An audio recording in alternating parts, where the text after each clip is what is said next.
Good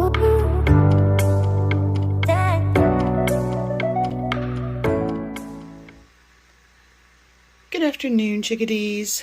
Welcome back to another day. So today for brunch, I'm just going to do a couple of poached eggs. These are just some normal chicken eggs that I got on special at Kroger. I'm out of my duck eggs, and I want to finish this before I ask my farmer for any more. Then with that, I'm going to do some prosciutto wrapped asparagus spears. I'm going to use some of this Vermont everything goat cheese that I had on my salad the other night. That was very good. And then I have some 4% Kroger cottage cheese, an avocado, some tomato, some stone ground mustard, and there's not really a whole lot to do.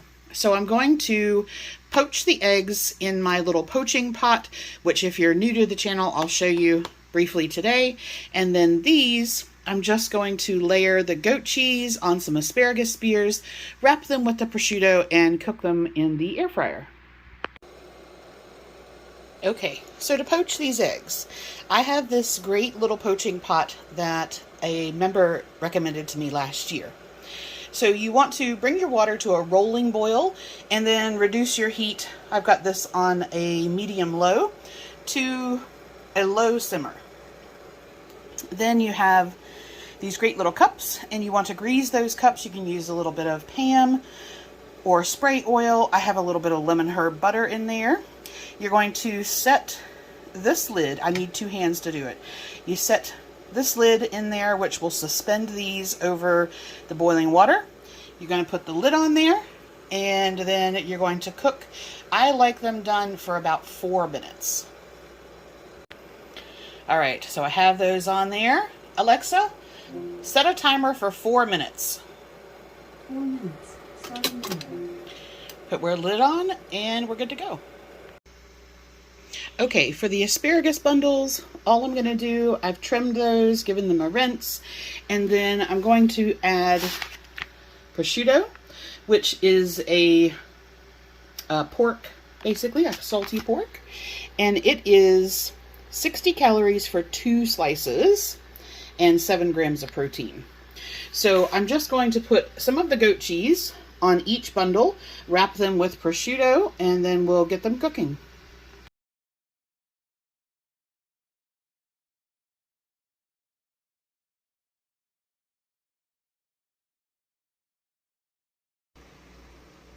Hey guys, welcome back for dinner.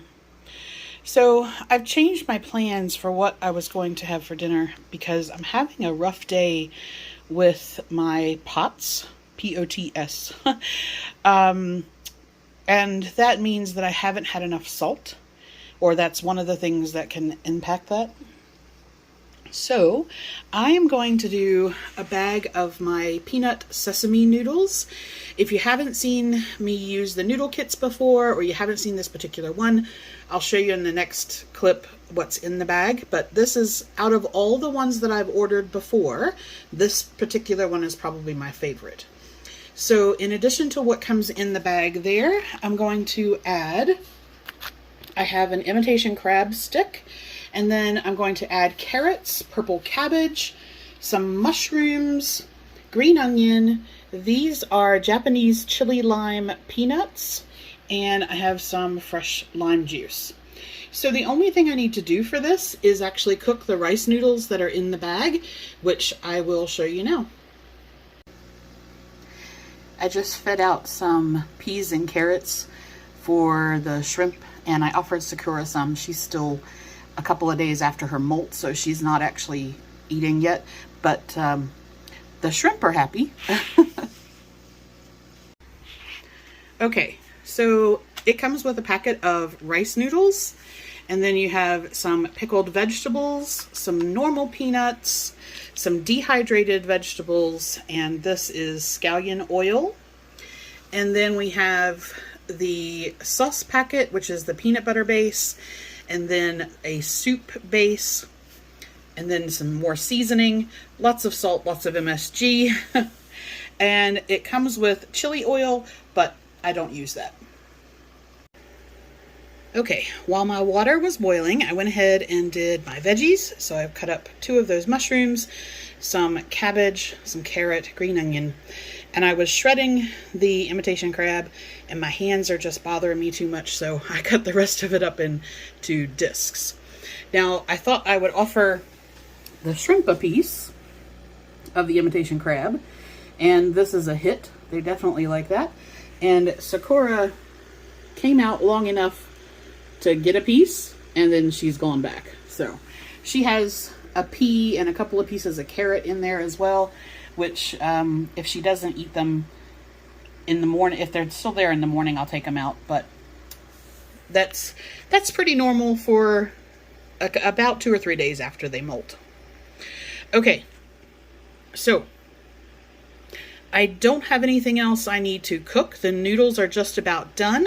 I'm going to make the sauce, and then I'll just put the bowl together.